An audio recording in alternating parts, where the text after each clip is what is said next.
Wherever you go, whatever you do, throw a little at it. Omax, Vest and Briefs. Kovai அருகே பூண்டி பகுதியில் அமைந்துள்ளது தென் கைலாயம் என அழைக்கப்படும் வெள்ளியங்கிரி ஆண்டவர் மலைக்கோயில். அங்குள்ள சிவபெருமானை தரிசிக்க 7 மலைகளை கடந்து சுமார் 5.5 கிலோமீட்டர் தூரம் நடந்து பயணம் மேற்கொள்ள வேண்டும். சோதிப்புல், சோதிக்காய் காடுகளை கொண்ட முதல் மலை கற்படிகளை கொண்டிருக்கும். 2வது மலையில் வழுக்கு பாறையும் கைதட்டி சுனையும் உள்ளது. 3வது மலையில் பாம்பாட்டி சித்தர் குகையும் 4வது மலையில் ஒட்டர் சித்தரின் சமாதியும் அமைந்திருக்கிறது. 5வதாக பீமன் களியுருண்டை மலையும் 6வதாக ஆண்டி சுனை மலையும் இருக்கிறது. இந்த 6 மலைகளை கடந்துவிட்டால் 7வது மலையான கிரி மலையில் சுயம்புவாக எழுந்தருளியுள்ள வெள்ளியங்கிரி ஆண்டவரை தரிசிக்கலாம். ஆண்டுதோறும் இத்தகைய கடுமையான மலையேற்றத்தை மேற்கொண்டு லட்சக்கணக்கான பக்தர்கள் சிவபெருமானை வழிபட்டுச் செல்கின்றனர். இந்த ஆண்டு பிப்ரவரி 1ஆம் தேதி முதல் மே 31ஆம் தேதி வரை வெள்ளியங்கிரி மலையில் ஏற அனுமதி வழங்கப்பட்டிருக்கிறது. இறைவன் பார்த்தீங்கன்னா உங்களுக்கு என்னென்னா நீங்கள் வேண்டி இறைவன்கிட்ட வேண்டி விண்ணப்பம் வைக்கிறவங்கள நிச்சயம் அது நிறைவேறும். அதனால தான் இங்கே இருந்த உலகத்தில் எல்லா இடத்துலேருந்து கூட வர்றாங்க, வந்து தரிசனம் பண்ணிவிட்டு அவங்களுடைய வேண்டுதல் நிறைவேற்றப்படுறதுனால ஒவ்வொன்றும் காணிக்கையாக சிறைச்சூழ வைக்கிறது, ஏதோ ஒன்று வேண்டுதல் வச்சுட்டு போகிறாங்க இல்லையா, அது நிறைவேற்றப்பட்டதுக்கப்புறம் திரிசூலம் எது காணிக்க எது பண்ணணுமோ அதெல்லாம் செய்துட்டு போயிடுறாங்க. இந்த மலையேற்றத்தில் செங்கல்பட்டைச் சேர்ந்த பக்தரான அப்பாஸ் என்பவர் பங்கேற்றார். இது குறித்து பேட்டியளித்த அவர் வெள்ளியங்கிரி மலைக்கு வர வேண்டும் என பல ஆண்டுகளாக திட்டமிட்டு வந்ததாக கூறினார்.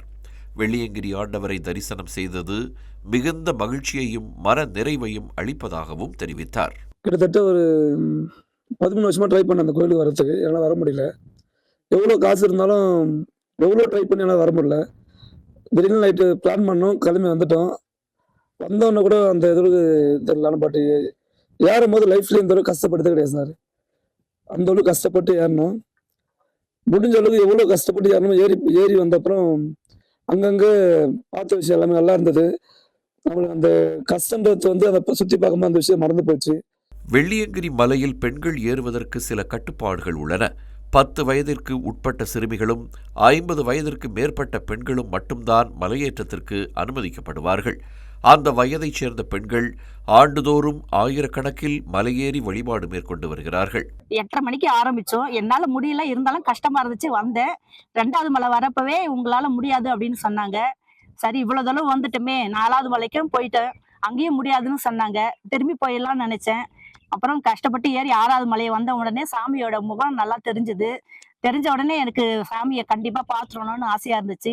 கண்டிப்பா எல்லாரும் வந்து பார்க்கலாம். நாங்க மேல போய் சாமியெல்லாம் கும்பிட்டோம். 6வது மலையில சொன்னையெல்லாம் இருந்துச்சு, அங்க ஜாலியா இருந்துச்சு, சில்லுன்னு தண்ணி எல்லாம் இருந்துச்சு. 7வது மலையில சாமி இருந்துச்சு, அங்க போய் சாமி கும்பிட்டோம்.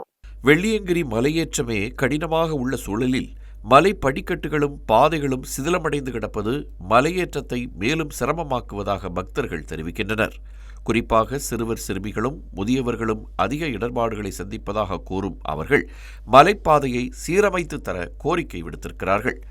அத்துடன் இரவு நேரத்தில் பயணம் மேற்கொள்ளும் பக்தர்களின் வசதிக்காக சோலார் விளக்குகள் அமைத்து தர வேண்டும் என்றும், 4வது மலையான சீதை வனத்தில் பக்தர்கள் ஓய்வெடுக்க ஷெல்டர்கள் அமைத்து தர வேண்டும் என்றும், மலைகள் தோறும் கழிப்பறைகள் அமைத்து தர வேண்டும் எனவும் பக்தர்கள் வேண்டுகோள் விடுத்துள்ளனர்.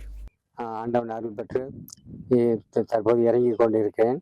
இந்த மலைப்பாதையை இன்னும் இந்து அறநிலையத்துறை செவனே செய்து வரும் பக்தர்கள் அனைவரும் மிகவும் கடினப்படாமல் வந்து செல்ல ஏற்பாடு செய்து கொடுப்பார்கள் என்ற நம்பிக்கையில் மக்கள் சார்பாக நான் கேட்டுக்கொள்கிறேன்.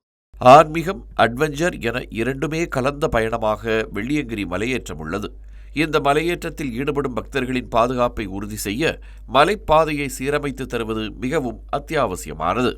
அத்துடன் அவர்களுக்கு குடிநீர், கழிப்பறை உள்ளிட்ட அடிப்படை வசதிகளை செய்து தருவதும் அரசின் கடமை. எனவே இவற்றை அரசு அதிகாரிகள் விரைந்து நிறைவேற்றி தர வேண்டும் என்பதே பக்தர்களின் எதிர்பார்ப்பு.